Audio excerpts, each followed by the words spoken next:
Assassination is a common profession in fighting games. It requires only the most focused and skilled kinds of people imaginable. An assassination can be taken as a symbol of revenge, jealousy, or just being plain cold.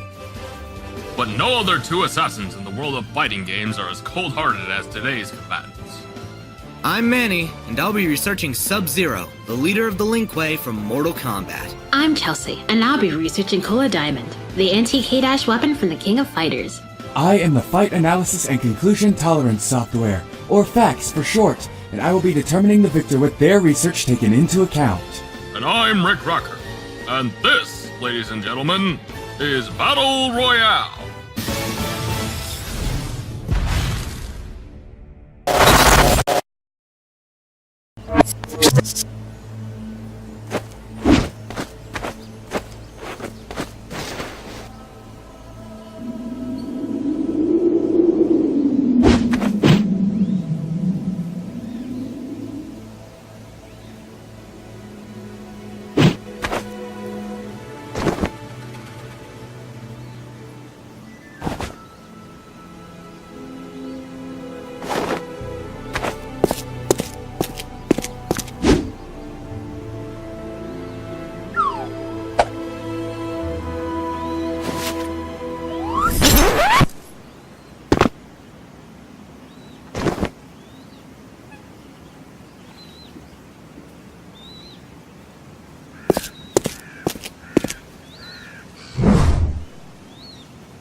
It's showtime!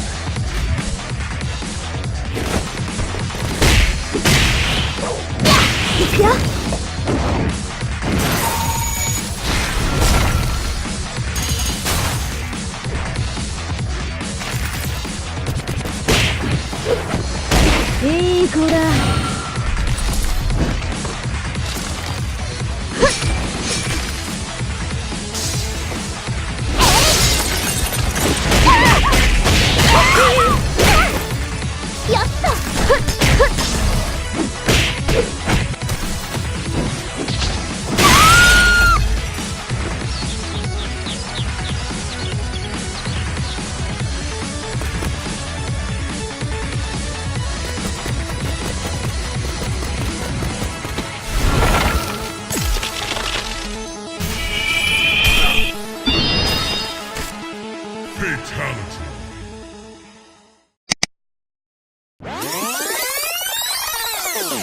KO! No way! That's just ridiculous. No one beats Sub-Zero. Damn, this Kula chick needs to chill. I'm sorry, Manny, but this was a huge mismatch from the very beginning. Sub-Zero may be able to easily defeat cyborgs and rip out human spines, but that's honestly laughable when compared to Kula's feats. She can easily freeze and destroy cannons with enough firepower to wipe out entire cities. Even if we consider this city to be small-sized, it takes at the very least 1 megaton of TNT to wipe out a city. Even if we somehow highballed Sub-Zero's comic book feats where he partially froze a city, they couldn't compare to Kula's direct feats. But that's only considering direct feats. Sub-Zero should be at least comparable to restricted Raiden, who's powerful enough to destroy a huge temple.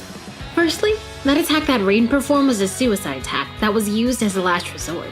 Sub-Zero and Raiden have fought before, yes, but never to the extent that would force Raiden to utilize a suicide attack like that one.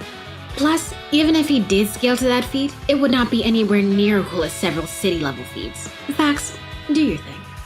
Judging by the temple's size and the type of attack that wiped it out, we can get several different results. It highly depends on the values you use. The lowest possible result using fragmentation of rocks gets us 72.42 tons of TNT, or city block level. The highest possible result based on the pulverization of rocks would give us 7,760 tons of TNT, or town level. Based on this, Sub-Zero's strongest feat based on bad scaling would still be roughly 1,000 times weaker than Kula's best direct feat. And if we actually scale Kula, she becomes even stronger. Takuma Sakazaki himself stated that if he were to ever fight against Kula, he would not be able to afford to hold back. We're talking about a guy who casually intercepted and blocked a beam that was potent enough to destroy the surface of the Earth.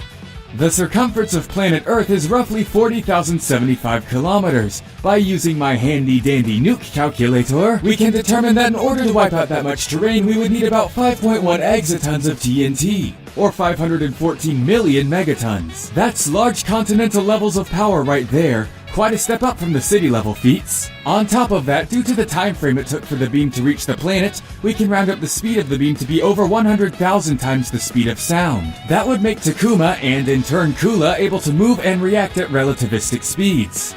Okay, I'm not even gonna try to refute that. Sub-Zero being able to dodge missiles and keeping up with bullet timers is utterly pathetic in comparison. Glad to see we're on the same page. Now hold on, let's cover all the bases. What about Sub-Zero's fighting style? Will Kula even be able to counter Kuai's sheer brutality? Actually, yes. Kula's fighting style was designed to perfectly counter K-Dash's fighting style, which, much like Sub-Zero's, is based on pure violence. As you can imagine, she's no stranger to fighting off bloodthirsty foes. The only advantages that Sub-Zero had in this fight were his higher amount of experience and his versatility when it came to weapon creation. That's cool and all, but allow me to offer my own counterpoint. Mortal Kombat is full of gods, demons, warlords, martial artists, and people that straight rip out spines like it's nothing. Hell, some of them are dead, already dead, or straight immortal.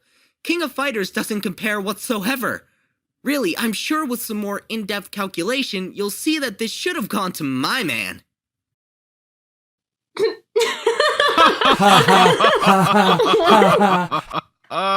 What's so funny? I apologize for laughing, but that's just poor reasoning in general. Yes, the verse of Mortal Kombat has very gruesome depictions of combat, and the subject matter is oftentimes grim-dark, but they are bound by the same rules and logic of any battle comparing two or more characters. They do not get a free pass for having the title of deity or undead. Even when you highball the verse at its upper limits, removing ones like the Elders and the One Being, the entire universe of Mortal Kombat is not that powerful, capping at maybe about large building levels of destructive capacity and hypersonic speeds if we're being generous. Essentially, it just doesn't add up. I get it. You fought well, Chinese Ninja Warrior. This is normally where I would make a bad pun, but we've already had like a dozen of those in the episode. So I'm gonna have to freeze out of here, let facts confirm the verdict, and go avalanche. Rick, please die of frostbite. The winner of this battle royale is Kula Diamond.